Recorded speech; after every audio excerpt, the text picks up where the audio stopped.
ஸ்ரீராம். ஜெய் ஸ்ரீராம். ஜெய் ஸ்ரீராம். ஜெய் ஸ்ரீராம். ஜெய் ஸ்ரீராம். ஜெய் ஸ்ரீராம். இவர் கல்லூரிகளுக்குள் அடியெடுத்து வைப்பதற்கு வெட்கப்பட வேண்டும். ஒரு தனியார் கல்லூரியில அவர் சொல்லி ஜெயராம் என்று சொல்லி மதச்சார்பின்மை என்ற கொள்கைக்கு விரோதமாக அவர் சென்றிருக்கிறார்கள். இவர் இன்றைக்கு ஜெய் ஸ்ரீராம் போட ஆரம்பித்தால் இன்னொரு மதக்காரர் அவருடைய மதத்தை கோஷம் போட சொல்லுவார். மத கலவரத்தை ஆளுநரே விதைக்கிறார் என்று பகிரங்கமாக குற்றம் சாட்டுகிறோம். ஒரு தனியார் கல்லூரியில அவர் சொல்லி ஜெயராம் என்று சொல்லி மதச்சார்பின்மை என்ற கொள்கைக்கு விரோதமாக அவர் சென்றிருக்கிறார்கள். ஒரு அரசு நிகழ்ச்சியில இவர் ஜெய் ஸ்ரீராம் என்று அழைப்பது இருக்கிறத அது எந்த வகையில லாபம்?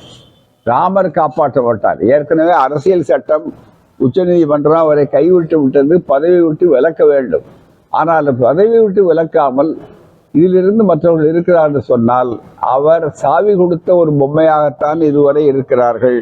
அந்த சாவி மேலிடத்திலிருந்து வருகிறது என்பது இப்போது உலகத்துக்கே தெளிவாகிவிட்டது. எனவேதான் இது மாதிரி வேலைகள் இருக்கக்கூடாது. நம்முடைய ஒரு அறிக்கை கொடுத்திருக்கிறேன். தமிழ்நாடு அரசு இதை பற்றி உடனடியாக இந்த தனியார் கல்லூரிக்கே விளக்கம் கேட்க வேண்டும். எப்படி அவரை அழைத்தார்கள்?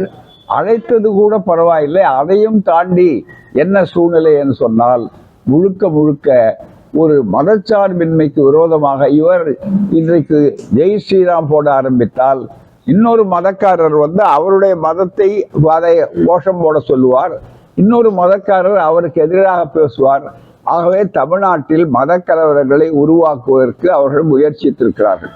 ஏற்கனவே திருப்பரங்குன்றத்தில் மிக முக்கியமாக அங்கு மத கலவரத்தை உருவாக்குவதற்காக இவர்கள் முயற்சி செய்து நீதிமன்றத்தாலும் ஆளுங்கட்சியாலும் அது தடுக்கப்பட்ட காரணத்தால் நாங்கள் இங்கே எல்லோரும் சுமூகமாக இருக்கிறோம், தேவையில்லாமல் நீங்கள் ஏன் வெளியில வம்பு செய்கிறீர்கள் என்று கேட்டது நீதிமன்றமே கேட்டார்கள், மக்கள் மன்றத்துக்கு முன்னாலே சொன்னார்கள். ஆகவே இது திட்டமிட்ட மத கலவரத்தை ஆளுநரே விதைக்கிறார் என்று பகிரங்கமாக குற்றம் சாட்டுகிறோம். அதற்குரிய நடவடிக்கைகளை உயர்கல்வித்துறையும் தமிழ்நாடு அரசும் கல்லூரிகள் மீதும் சரி நண்பர்கள் மீதும் போட வேண்டும். அது வாளாக இருக்கக்கூடாது. நிச்சயமா அவருக்கு இனிமேல் அந்த வேந்தர் என்ற பொறுப்பே கிடையாது. வேந்தர் என்ற பொறுப்பு மட்டுமல்ல, முன்னாலே அழைத்திருந்தால் கூட அவர்கள் பேசியிருந்தால் இந்த பிரச்சனைக்குரியதை உருவாக்கி இருக்கக்கூடாது.